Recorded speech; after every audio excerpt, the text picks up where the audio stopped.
அனைவருக்கும் வணக்கம். Welcome to Lotus NEET biology Tamil YouTube channel. நம்முடைய யூடியூப் சேனலில் நம்ம இன்றைக்கி பார்க்க போகிற வீடியோ, இந்த 5 ரூல்ஸை ஃபாலோ பண்ணால் அடுத்து வரக்கூடிய ரொம்ப இம்பார்ட்டண்ட்டான எக்ஸாம் சொல்லக்கூடிய PT assistant PRT exam and PGTRB exam.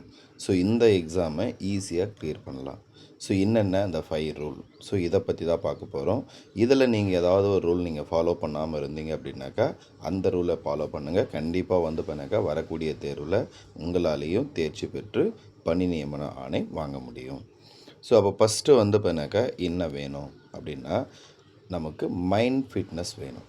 நம்முடைய மைண்டு அதுதான் ரொம்ப இம்பார்ட்டண்ட். அண்டு பாடி ஃபிட்னஸ் வேணும். இது ரெண்டும் சேர்த்து ஃபஸ்ட் ரூல். அப்போ மைண்ட் ஃபிட்னஸ்னால் என்ன, பாடி ஃபிட்னஸ்னால் என்ன? ஃபஸ்ட்டு நமக்கு படிக்கணுன்ற எண்ணம் வரணும். அதுதான் மைண்ட் ஃபிட்னஸ். அந்த படிக்கணுன்ற எண்ணம் வந்தால் மட்டும் போதாது, அந்த படிக்கணுன்ற எண்ணம் நம்முடைய ஆர்வமாக இருக்கணும்.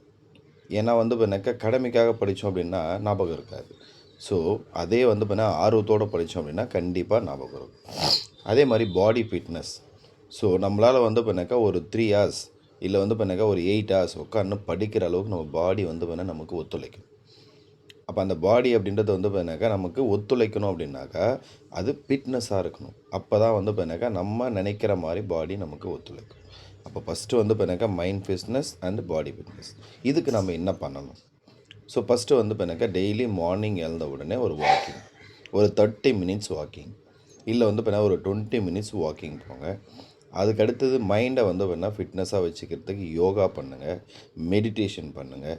இப்போ பாடி வாக்கிங் போனீங்க அப்படின்னாவே உங்கள் பாடிக்குள்ளே பண்ணாக்கா நிறைய பாசிட்டிவ்ஸ் க்ரியேட் ஆகும் வாக்கிங் போனீங்கன்னாவே. அதே மாதிரி பண்ணாக்கா யோகா பண்ணிங்க, மெடிடேஷன் பண்ணிங்க அப்படின்னாவே உங்கள் மைண்டு பண்ணால் ஒருநிலைப்படும். அப்போ மைண்டு ஒருநிலைப்படும் போதும் பாடி பண்ணாக்கா ஆக்டிவாக இருக்கும் போதும் உங்களுடைய பாடியில் பண்ணாக்கா நிறைய பண்ணால் ஹார்மோன்ஸ், என்சைம்ஸ் எல்லாம் செக்ரேட் ஆகும். அது மூலிமா நம்ம பாடி ஆக்டிவாக இருக்கும். நம்ம நினச்ச விஷயத்தை நினச்ச டைமில் கம்ப்ளீட் பண்ண முடியும். இது ஃபஸ்ட்டு. செகண்டு, தன்னம்பிக்கை.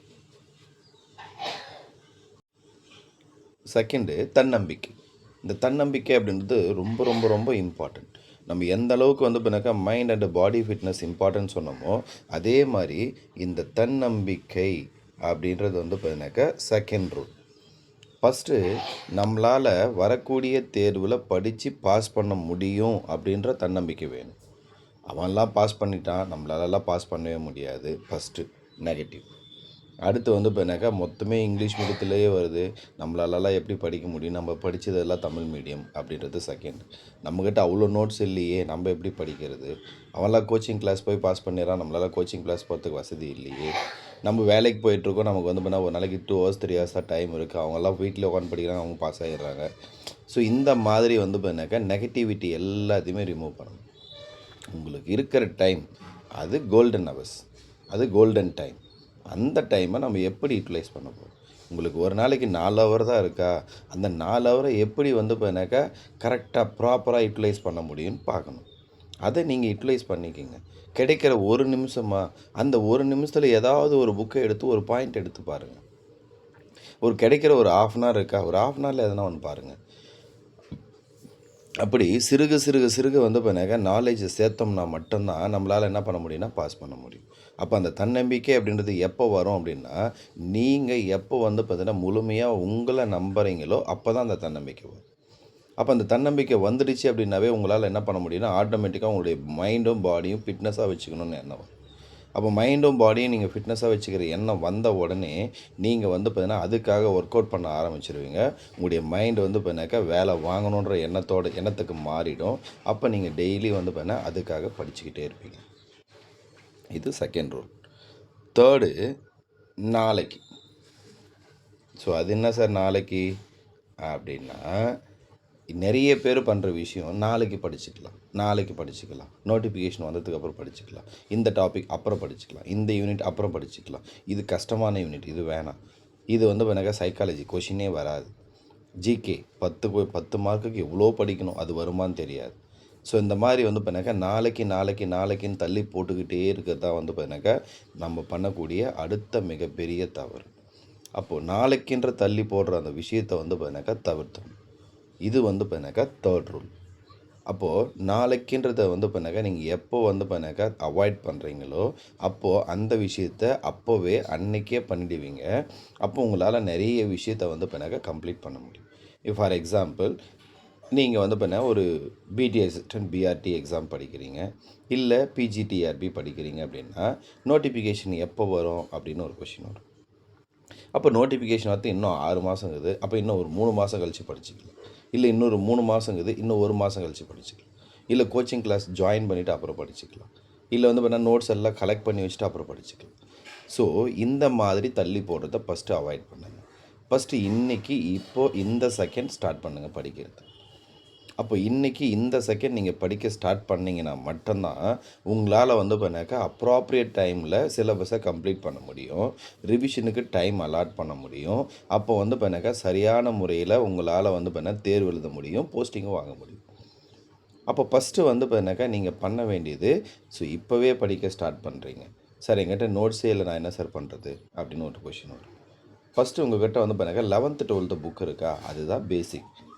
நம்ம கிட்ட இருக்கக்கூடிய இப்போ state board book 11th 12th book ரொம்ப ரொம்ப ரொம்ப ரொம்ப ஸ்டாண்டர்டாக இருக்கக்கூடிய ஒரு புக்கு, பிஜி லெவலில் இருக்கக்கூடிய ஒரு புக்கு, ஸோ அப்போ அந்த புக்கு தான் வந்து பண்ணாக்கா உங்களுக்கு பேசிக், உங்களுடைய நாலேஜை இம்ப்ரூவ் பண்ணுறதுக்கான பேசிக். அப்போது அந்த விஷயத்தை வந்து பண்ணாக்கா உட்காந்துட்டு படிக்க ஆரம்பிங்க. அப்போ 11th 12th புக்கில் உங்களுடைய சிலபஸை ஃபஸ்ட்டு பிரிண்ட் அவுட் போட்டு வச்சுக்கிட்டு அதில் என்னென்ன டாப்பிக்கெல்லாம் புக்கில் கவர் ஆகுதுன்னு பார்த்துட்டு படிங்க. சார் புக்கிலேருந்து கொஷின் வருமா சார், அடுத்த கொஷின் வரும் ஸ்கூல் புக்கிலேருந்து. அப்படியே வந்தால் எத்தனை கொஷின் சார் வரும்? ஸோ இதை நீங்கள் தான் கண்டுபிடிக்கணும். எப்படி கண்டுபிடிக்கணும்? ஏன்னா இப்போ நான் வந்து பார்த்தீங்கன்னாக்கா இந்த வீடியோ போகிறேன்னா என்னுடைய மேஜர் வந்து பார்த்தீங்கன்னாக்கா ஒன்று. இப்போ நீங்கள் வீடியோ பார்க்குறீங்கன்னா உங்களுடைய மேஜர் வேறையாக இருக்கலாம். அப்போ நான் சொல்கிற விஷயம் உங்களுக்கு செட் ஆகுமா அப்படின்னா அது தெரியாது. அப்போது ஃபஸ்ட்டு நீங்கள் என்ன பண்ணணும் அப்படின்னா உங்களுடைய லாஸ்ட்டு ப்ரீவியஸ் இயர் கொஷின் பேப்பரை வச்சுக்கிட்டு உங்களுடைய ஸ்கூல் புக்கை வச்சுக்கிட்டு அந்த ஸ்கூல் புக் எங்கே இருக்குது, அந்த டாபிக் இருக்கான்னு பாருங்கள். அந்த டாப்பிக்கில் அந்த வேர்டு இருக்கா, அந்த லைன் இருக்கா, கொடுத்துருக்காங்களா, எடுத்து செக் பண்ணுங்கள். ப்ரீவியஸ் இயர் கொஷின் பேப்பரை வச்சு அனலைஸ் பண்ணணும். அப்போ தான் நம்ம வந்து பார்த்தீங்கன்னா போகிற வழி கரெக்டான வழியா, நம்ம கரெக்டாக படிக்கிறோமா, நம்ம கரெக்டான விஷயத்தை தான் செஞ்சிட்ருக்கிறோமா அப்படின்னு நம்ம தெரிஞ்சுக்க முடியும். ஃபார் எக்ஸாம்பிள் ஒரு கொஷின் எடுத்து பார்க்குறீங்க, நீங்கள் ஏதோ ஒரு விஷயத்தை படிச்சுட்டே இருக்கீங்க, அந்த கொஷினை நீங்கள் படித்த இடத்துலேருந்து எங்கேயுமே நீங்கள் பார்க்கல அப்படின்னா உங்கள்கிட்ட இருக்கிற மெட்டீரியல் வந்து பண்ணாக்க போதிய அளவுக்கு இல்லை அப்படின்னு அர்த்தம். ஸோ கொஷின் எப்படி கேட்டிருக்காங்க, ஒன் லைனாக கேட்டிருக்காங்களா, ரொம்ப காம்ப்ளிகேட்டாக கேட்டிருக்காங்களா, ரொம்ப சிம்பிளாக கேட்டிருக்காங்களா, இது எல்லாத்தையும் தெரிஞ்சுக்கிறதுக்கும் இந்த அனலைசேஷன் அப்படின்றது ரொம்ப ரொம்ப ஹெல்ப்ஃபுல்லாக இருக்கும். அப்போ நாளைக்குன்னு தள்ளி போடாமல் இன்றைக்கி இருக்கிற விஷயத்தை இப்போவே ஸ்டார்ட் பண்ணுங்கள். அதுதான் வந்து பண்ணாக்க சரியான மெத்தடாக இருக்கும். அடுத்து ரொம்ப ரொம்ப இம்பார்ட்டண்ட்டான ஒரு விஷயம், 4th ரூல், ரிப்பீட் ரிவிஷன். அதாவது ரிவிஷன் ஃபஸ்ட்டு நீங்கள் படித்து முடிச்சிட்டிங்க, படித்து முடிச்சதை எத்தனை முறை ரிவிஷன் பண்ணுறோம் அப்படின்றது ரொம்ப ரொம்ப இம்பார்ட்டண்ட். ஒரு விஷயம் நீங்கள் ஒரு யூனிட் படிக்கிறீங்க, ஒரு ஃபஸ்ட் யூனிட் படிக்கிறீங்க, இல்லை செகண்ட் யூனிட் படிக்கிறீங்க, இல்லை 10th யூனிட் படிக்கிறீங்க, நீங்கள் எந்த யூனிட் படித்தாலையும் அந்த யூனிட்டை போதிய அளவுக்கு ரிவிஷன் பண்ணியிருக்கீங்களா? ஏன்னா எந்த ஒரு விஷயத்தை நீங்கள் அதிகமான முறை ரிவிஷன் பண்ணுறீங்களோ அந்த விஷயம் மட்டும் தான் உங்களுக்கு ஞாபகம் இருக்கும். இப்போ ஃபார் எக்ஸாம்பிள் நீங்கள் வந்து பண்ணுங்க ஒரு ஸ்கூல் புக்கு, இப்போ ஃபார் எக்ஸாம்பிள் 10th ஸ்டாண்டர்ட், அதுதான் வந்து பண்ணுங்க நமக்கு தமிழ் தகுதி தேர்வுக்கான ஒரு இதுவாக இருக்கும். இல்லை நம்ம ஸ்கூல் படிக்கும்போது கூட நீங்கள் பார்த்துக்கலாம். இப்போது ஃபஸ்ட்டு லெசன்லேருந்து ஒரு கொஷின் வந்துன்னு வச்சுக்கலாம், ஒரு 5 மார்க் வந்து ஸ்கூல் படிக்கும்போது அப்படின்னு ஞாபகம் வச்சுக்கோங்க. ஃபஸ்ட்டு லெசனில் ஒரு 5 மார்க் வருது அப்படின்னா உங்களால் மிஸ்டேக்கே இல்லாமல் உங்களால் ஃபுல் மார்க் வாங்க முடியும். ஏன் அப்படின்னா, அதாவது பப்ளிக் எக்ஸாம் நான் சொல்கிறேன். அப்போது அந்த ஃபஸ்ட் லெசன் அப்படின்றத பார்த்திங்கன்னு வச்சுங்களேன், நம்ம இப்போ ஸ்கூல் அப்படின்னு எடுத்துக்கிட்டோம் அப்படின்னாக்கா ஃபஸ்ட் மிட் டேர்ம் இருக்கும், அடுத்தது குவார்ட்டர்லி இருக்கும், செகண்ட் மிட் டேர்ம் இருக்கும், ஆஃப் இயர்லி இருக்கும், first revision, second revision, third revision. இந்த எக்ஸாம் எல்லாத்துக்குமே நம்ம என்ன பண்ணுவோம் அப்படின்னாக்கா ஃபஸ்ட் லெசனை படிக்க ஆரம்பிப்போம். ஃபஸ்ட் லெசன் அந்த ஃபஸ்ட் லெசனை குறைஞ்சது வந்து பண்ணாக்கா ஒரு 10 முறையாவது படிச்சிருவோம். அதனால தான் அந்த ஃபஸ்ட் லெசன்லேருந்து வரக்கூடிய ஒரு கொஷினை நம்மளால் மிஸ்டேக்கே இல்லாமல் எழுதி ஃபுல் மார்க் வாங்க முடியும். இதே 10வது லெசன்லேருந்து ஒரு கொஷின் வச்சிங்களேன், அது எப்போ முடிச்சிருப்பாங்க, ஆஃப் இயர்லிக்கு முன்னாடி தான் முடிச்சிருப்பாங்க. அப்போ ஆஃப் இயர்லிக்கு முன்னாடி முடிக்கும்போது அதை வந்து எத்தனை முறை படிப்போம், அதிகபட்சம் ஒரு முறையோ 2 முறையோ இல்லை 3 4 முறை படிப்போம். அப்போ அதில் ஏதாவது வந்து பண்ணாக்கா கொஞ்சம் சந்தேகம் ஏற்படுறதுக்கு வாய்ப்பு இருக்குது, இல்லை மிஸ்டேக்ஸ் ஆகிறதுக்கு வாய்ப்பு இருக்குது. அப்போ நீங்கள் எந்த ஒரு விஷயத்தை அதிகமான முறை ரிவிஷன் பண்ணுறீங்களோ அந்த ஒரு விஷயத்தை வந்து பண்ணால் உங்களால் மிஸ்டேக்கே இல்லாமல் எழுத முடியும். அதே தான் இங்கேயும் ஃபாலோ பண்ணணும், ரிப்பீட் ரிவிஷன். அப்போ நீங்கள் ஒரு யூனிட்டை படிக்கிறீங்க அப்படின்னா அந்த ஒரு யூனிட்டை குறைஞ்சது வந்து பண்ணாக்கா ஒரு 5 முறையாவது ரிவிஷன் பண்ணணும். 5 முறை பாசிபிளா சார்? 5 முறை படிக்கிற அளவுக்கு டைம் இருக்கா சார்னா, அதுக்கேற்ற மாதிரி நீங்கள் தான் பிளான் பண்ணிக்கணும். இப்போ ஃபஸ்ட் டைம் படிக்கிறீங்கன்னா, அதுக்கு வந்து பார்த்தீங்கன்னாக்கா ஒரு 10 டேஸ் தேவைப்படும். ஆனால் செகண்ட் டைம் ரிவிஷன் பண்ணுறீங்கன்னா, ஒரு 5 டேஸ் இருந்தால் போதும். தேர்ட் டைம் ரிவிஷன் பண்ணும்போது ஒரு 3 டேஸ் இருந்தால் போதும். ஃபோர்த் டைம் ரிவிஷன் பண்ணும்போது வந்து பார்த்தீங்கன்னாக்கா ஒரு 2 டேஸ். ஃபிஃப்த் டைம் ரிவிஷன் பண்ணும்போது 1 டே. அப்போ அதுக்கேற்ற மாதிரி நீங்கள் அலாட் பண்ணிங்க. ஏன்னா நீங்கள் ரிவிஷன் போக போக நீங்கள் என்ன பண்ண போகிறீங்க, ஒரு கோ த்ரூ தான் பண்ண போகிறீங்க. ஒரு முறை தான் பார்க்க போகிறீங்க. ஃபஸ்ட் டைம் தான் வந்து பார்த்தீங்கன்னாக்கா ஆழ்ந்து படிக்கணும், அதை அண்டர்ஸ்டாண்ட் பண்ணணும், மைண்டில் ஏற்றணும். ஸோ இந்த மாதிரி நிறைய விஷயம் இருக்கும். ஆனால் ரிப்பீட் ரிவிஷன் வரும்போது உங்களுக்கு அந்த டைமும் அந்த நாட்களுடைய அளவும் குறைஞ்சிக்கிட்டே வரும். அப்போ உங்களால் என்ன பண்ண முடியும், ஈஸியாக ரிவிஷன் பண்ணணும்.